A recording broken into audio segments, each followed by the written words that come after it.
Ito na po, part 2. Yung backlight niya, kinonvert natin sa backlight inverter. Ito po yung backlight inverter niya. Tapos, ito naman po, DC-DC step down. Kumuha po ako ng power supply dito sa may 12 volts ng panel. Punta dito, output 3.3 dito, switching. Tapos power supply po ng 12 volts dito sa gilid, 12 volts ng power main board. Testingan po natin. On.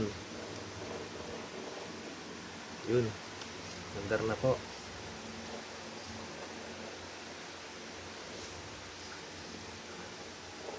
You know. Alright.